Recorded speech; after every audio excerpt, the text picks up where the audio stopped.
میں دو چیزیں آج کہنا چاہتا ہوں اسلام آباد پولیس کو کہ ساری اسلام آباد پولیس کے ہر گھر کو ایک ہیلتھ کارڈ دیں گے ہم۔ ہیلتھ کارڈ کا مطلب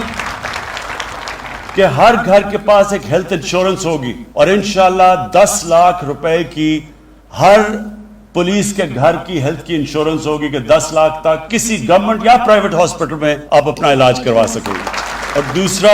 آپ کو میں جو ہم نیا پاکستان ہاؤسنگ بنا رہے ہیں اس کے اندر جو بھی تنخواہ دار اور خاص طور پہ شروع آپ سے کریں گے اسلام آباد پولیس اور آپ کے اسلام آباد میں جو فیڈرل یہ جو ہمارے سرکاری نوکر ہیں ان سب کے لیے ہم اب وہ کرنے جا رہے ہیں جو کبھی پاکستان میں پہلے نہیں ہوا کہ سرکاری نوکر جو اپنی تنخواہ سے جو کرایہ دیتے تھے وہ گھر کی قسطیں دیں گے اور آپ کا وہ گھر اپنا ہو جائے گا۔ یہ ہمارا بڑا پروگرام ہے نیا پاکستان ہاؤسنگ میں، خاص طور پہ آپ جیسے پولیس والوں کے لیے، سرکاری نوکروں کے لیے۔ تو وہ انشاءاللہ ہم پولیس سے شروع کریں گے اور ہم ہیلتھ کارڈز بھی آپ سے شروع کریں گے۔